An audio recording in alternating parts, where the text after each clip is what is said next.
So I made it all the way through Insatiable. I wanted to talk about it because I think there's a really good message buried. Takes you a while to tease it out, and I think some people might have written off the show. They won't make it through all the way to the end. But so if you don't, I'll break this video up into parts. The first part will be me quickly explaining my position on the backlash and my position on fat acceptance because I don't want to get a snarky article written about me that I didn't address it. I feel it's such an issue. I have to talk about it. Second will be the message, which I'm going to keep very general, non-spoilers, and not specifics about the show. I think it's a really good message, so even if you don't want to watch the show, I'd recommend watching it. Third part, and I'll put timestamps to all these, third part will be talking about if this show succeeds, what that means for TV going forward, and how if there can be such a backlash and such a critical response where all the critics are just tearing it apart, saying how awful the show is, if Netflix stands by the show and doesn't apologize, doesn't back down, and the show is wildly successful, what that could mean, why that could be really significant going forward, and why Netflix is in a unique position to be able to stand by stuff, whereas almost no one else can. Fourth will be if you don't like any of this kind of talking about the meta, like the about the show, and you just want to talk about the specifics, about enjoyment of the show, different characters and stuff. I'll just talk about what I liked, what I didn't like, favorite characters, stuff like that, what we might see in season 2. So that'll be the fourth thing. So I'll put timestamps to all of those. First, on fat acceptance, I completely agree with all the principles of if you shame people, I don't think that's an effective way to help people lose weight. I think when people have higher self-esteem, they're more likely to go outside, more likely to engage in activities, go to the gym, feel comfortable in the gym environment. So shaming people, which makes people feel bad about themselves, I think is only going to lead people to exercise less and be less active and just be unhealthier, even aside from any weight considerations. So I don't think shame's an effective tool. I don't think that the main reason why people are different body sizes is willpower. I don't think that very skinny people, they have all the same cravings and the same appetite, but they just have this great willpower and they resist. No, I think a large part of your appetite and your cravings and how much you keep on the weight how much weight you keep on from the food you do eat, I think a lot of that's due to genetics and things that you can't really control. So I don't think that skinny always equals healthy. I also don't think that being overweight always equals unhealthy. I think they can be very linked, but sometimes it's not a one-to-one thing. Also, there's many other things that people do on a regular basis that are very unhealthy that don't get as stigmatized and criticized. I think that the kind of focus on weight is probably disproportionate to all these other things that could be talked about. So, and of course, there is always this balance between self-improvement and wanting to better yourself and improve as time goes on, which is great, and loving yourself and accepting those things about yourself that are very unlikely to change and making peace. And you've got to find a balance. I think that there's so much messaging in our culture about losing weight and how important it is to lose weight, be healthy. There's so many ads for supplements and things that'll help you lose weight. I don't think people are lacking motivation, and I think people that are overweight, they get a lot of negative feedback from people that they should lose weight. So I don't think the motivation to lose weight is lacking. I don't think me by promoting a message that yes, you should try to better yourself, but even if you don't and you don't see this kind of radical transformation, that's perfectly fine, and there's nothing wrong with that. And maybe you can focus your self-worth on other aspects. I don't know why you, as someone who's maybe been dealt an unlucky hand with metabolism and you struggle with weight, why you would stake all your self-esteem and your obsession and structure your whole life around diet and exercise and structure your self-worth around something that you're uniquely not well suited to do well at, and other people who are just luckier and they have faster metabolisms or any other reason why it's easier for them to be at a lower BMI. I don't know why you would for your whole life compete with them on this kind of unequal playing field. It just seems like setting yourself up for misery. I think to some extent you should play to your strengths, and you should, maybe you should try to eat a little better, maybe you should try to lose weight, but that shouldn't be like the be-all end-all that you measure your self-worth by. You should try to measure your self-worth maybe by other things that aren't as much of a burden for you. Now, I really want to get comments. Some people may completely disagree and say that everything I'm saying is just justification for nobody to ever take any personal responsibility or change anything about themselves. And let me know if you have personal experience of people making these radical weight transformations. I would love to hear it. I haven't seen it in myself, and I haven't seen it in others. I don't see these radical transformations. I do think there is this kind of genetic set point that people can fluctuate, and some people work very hard and they can move a little bit back and forth. But I don't see these people just radically transforming, except sometimes people, when you're young, you tend to have a higher metabolism and you stay a little skinnier, and then sometimes as you age, you get a little heavier. But I don't see these people bouncing in and out and all over the spectrum of weight. So anyways, that's my quick, I completely agree with fat acceptance, and it has a bit of a stigma, and it's not the most popular idea, but I actually really do agree with it. And for all the people that complained about the trailer and said that they didn't like it triggered them and made them feel bad, I can't disagree. Like, that's their experience, and if they want to voice that, hopefully the people that made the show and other people can take that into account and maybe in the future make stuff that isn't going to get that kind of negative response. So I don't have any problem with the backlash or the ideologies behind the backlash. Moving on to the show, so I don't think that the message of the show communicates an idea that's harmful. And believe me, I've read the articles that say it does. But my take on the show, getting all the way through it and what it was trying to communicate, all the people on the show that have these issues that they struggle with their whole lives, and all the time we see them, they didn't have this kind of unconditional love when they were kids, this kind of stable support of love. They didn't love them for any particular reason or anything they did, love them just for just being them and just being good people.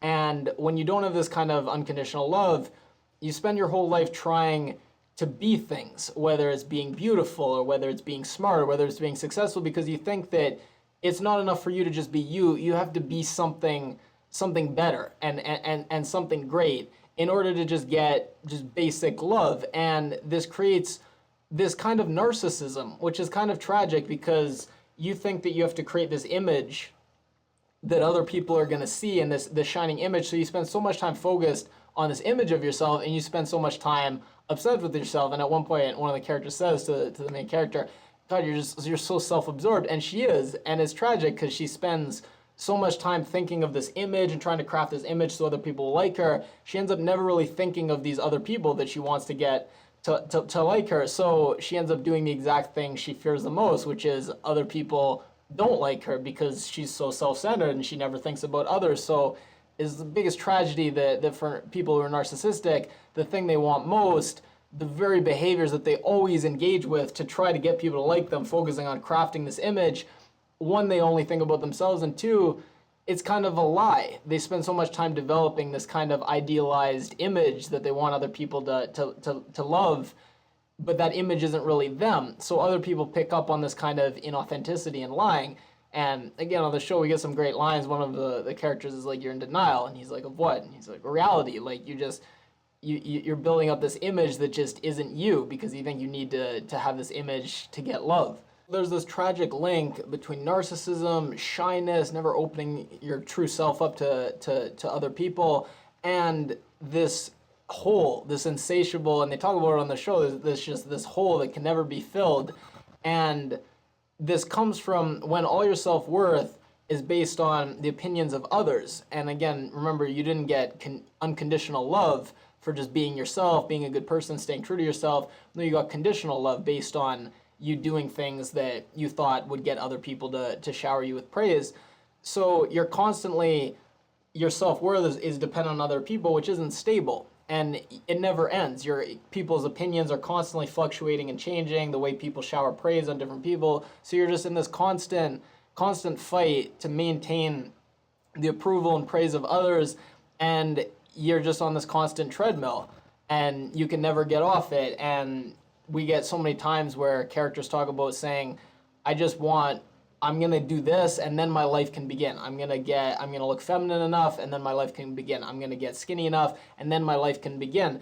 And it's just so tragic. So many people who get caught up on the opinions of others, they get so, they feel like they need to do something before they can just be them.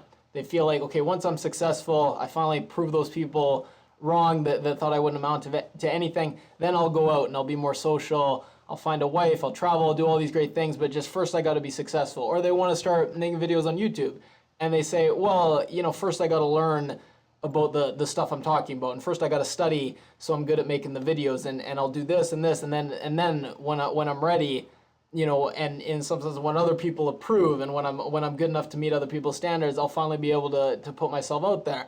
And the show tries to drive home, you can't do that. You got to start your life now, and you can't just keep waiting to live. I think it's so interesting they chose to incorporate a beauty pageant in the show, because a beauty pageant is such a good example of a contest where we get this phrase, and so a character on the show actually says it's a zero-sum game, and it's not a game where there's different prizes and different people can win. That's one of the coolest things about the world that we live in, is different people value different things, and everyone can win in some way. Not everyone can get the same prize, but different people can get different things, and since different people value different things, everyone can kind of win. And there's certain things that don't involve constantly comparing yourself against others and constantly ranking yourself against others, where there's only one winner and everyone else loses.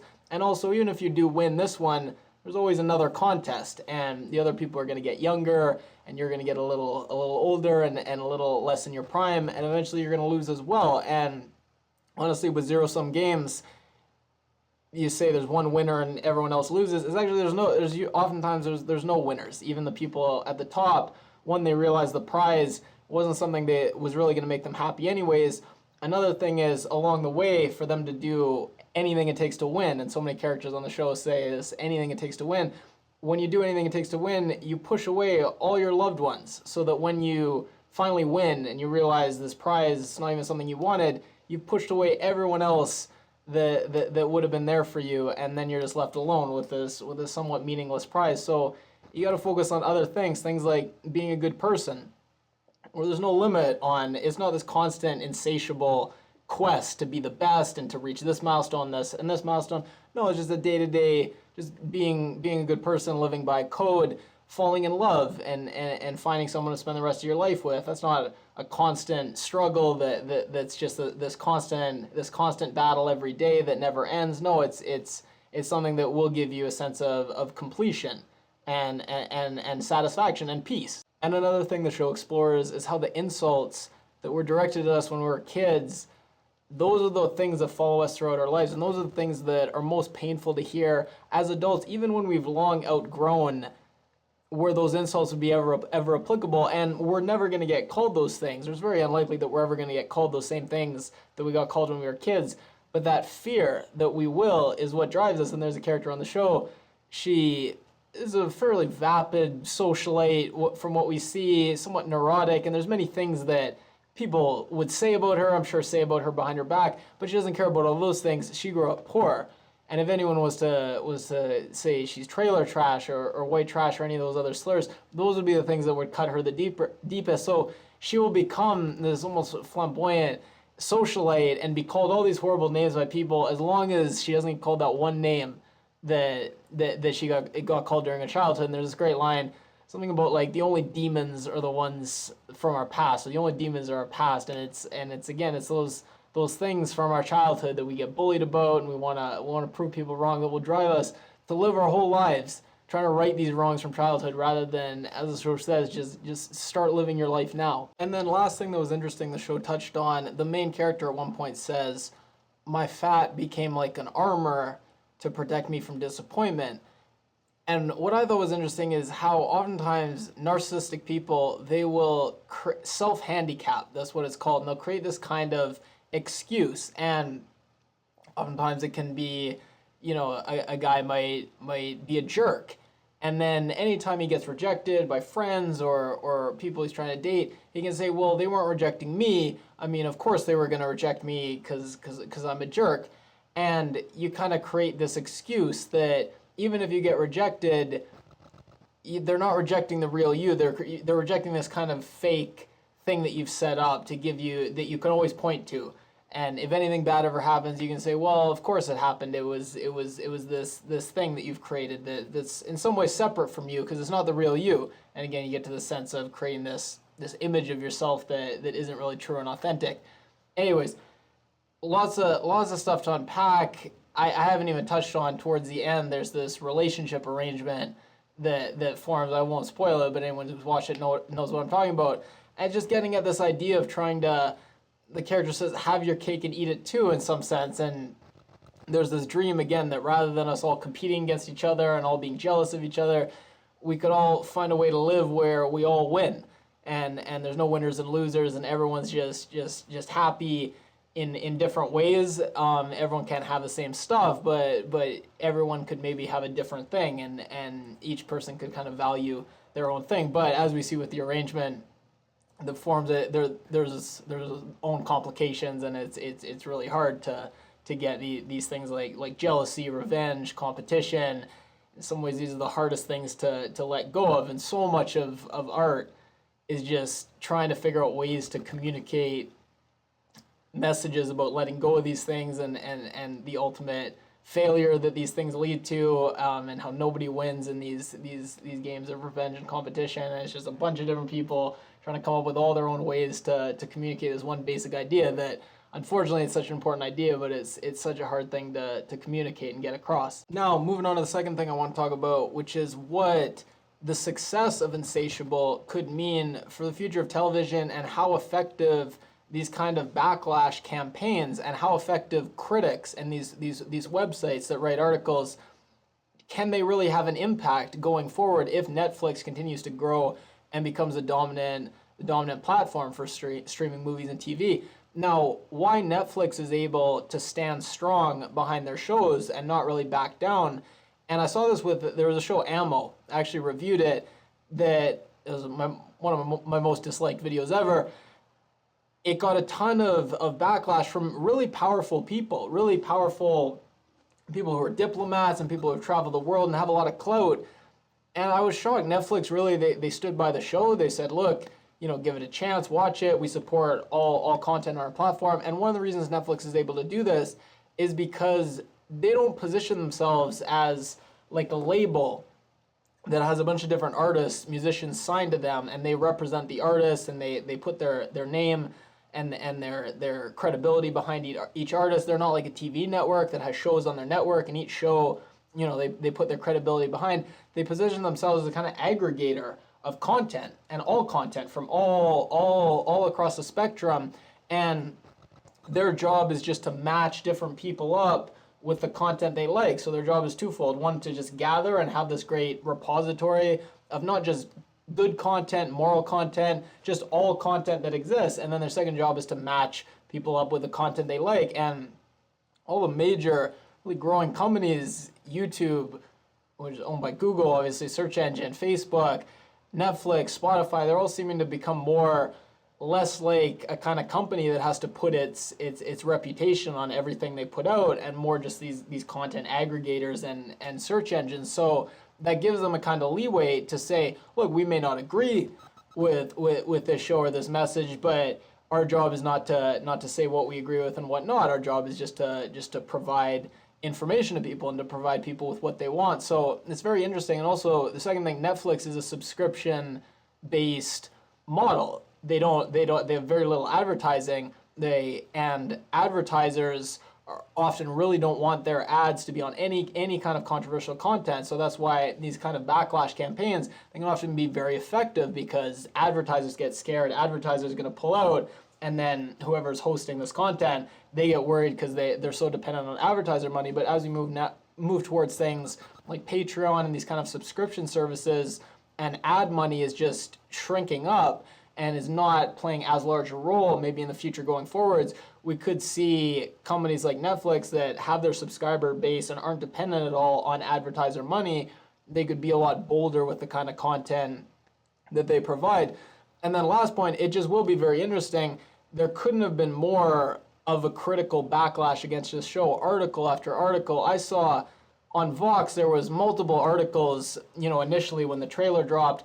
Then there was an article about the critical backlash, like an article about all the articles that have been written.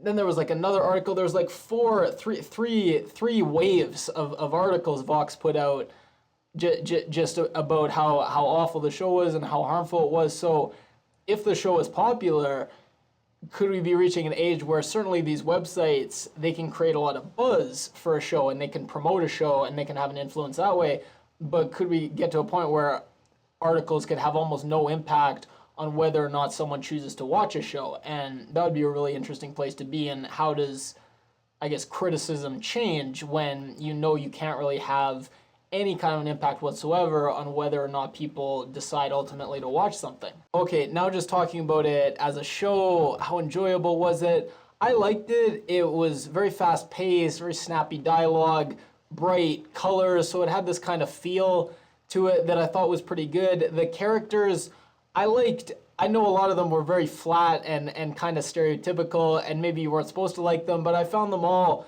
pretty likable. The lead, Patty, I thought the actress that played her was great. She's obviously beautiful, but very down to earth.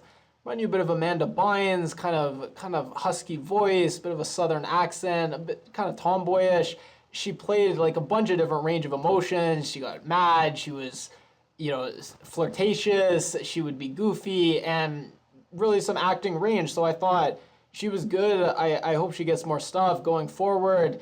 Bob was so delightful, so adorable, and he was kind of co-protagonist, kind of an interesting protagonist. We don't get a lot of characters like Bob, so it was he was very likable, someone you would root for, a bit of an underdog. His banter back and forth with, I think, Coralee, I'm already forgetting names, Coralee, his wife, they were really adorable, completely dysfunctional marriage, but they were very cute nonetheless. You kind of wanted things to work out for them. The villains, well, first of all, Nonnie, the best friend, so sweet. Again, I kind of just wanted more of all these characters, and the villains were great. Christian, I loved how as he started to get obsessed with this demon and kind of became more obsessed with the dark arts, he started to look more and more like an actual warlock, just the hair and the bags under his eyes. I thought he was a somewhat unpredictable villain. He started off, I thought he was kind of sweet, and he went through this whole roller coaster ride of an arc with him. I guess there are a few parts that people might think are offensive. Right early on, the guy's like, you can't say the T word anymore because it's homophobic. And I guess that's technically, like, you shouldn't conflate transphobia with homophobia because that's kind of transphobic. At one point, a guy says bisexual is just like one stop on the way to Gayville. Being bi is one stop on the way to Gayville. I guess it's not biphobic, but it's like bi erasure. I'm not, like, it's not really my place to get upset about those things. It was such a out there show. There was so much going on. There was so much wackiness and craziness. There's a vampire storyline that kind of got dropped. Just hijinks and murder. There was so much going on that I feel like the message behind it, oftentimes it was easy to get the message lost, or it was easy to get confused about the message. There were mixed messages that were sometimes sent. So I think that's probably a fair criticism, that if the show was really trying to get across this message, they could have spent a little more time on the message and having a coherent message, and a little less time with just antics and banter and over-the-top shenanigans. But I thought it was a decent show. It's getting like a lot of 0-star reviews and 1-star reviews. I don't really agree. And again, that doesn't mean like I disagree with the people that had a problem with the trailer or anything else. I don't agree that this show deserves a 0 out of 5. I think just on its merits, as a show, away from any kind of politics or the message, I think it was a pretty good show. Not perfect, not an amazing must-see show, but it was a decent show. And I think that their hearts were in the right place, and they did want to communicate a good message. And you could, if you look at it in a glass half full way and try to give the show a benefit of doubt, you can pull out a good message. But I think you can also, if you're being critical and being cynical, you can also pull out a negative message. So maybe the show, unfortunately, hopefully a lot of people do watch it and take away a good message. But I think I guess the show, it had good intentions, but unfortunately that's not the way people are seeing it. And if you have seen it, or you saw the trailer and decided not to watch it, please comment. I'd love to know kind of what ordinary people that aren't in the critical bubble community, because I read a lot of articles about these different shows, and sometimes I think I get kind of a skewed perspective about how people think versus just kind of ordinary people who maybe aren't constantly watching everything with a critical eye. So yeah, I'm kind of curious what you guys are thinking. So if you could comment, I'd honestly appreciate it.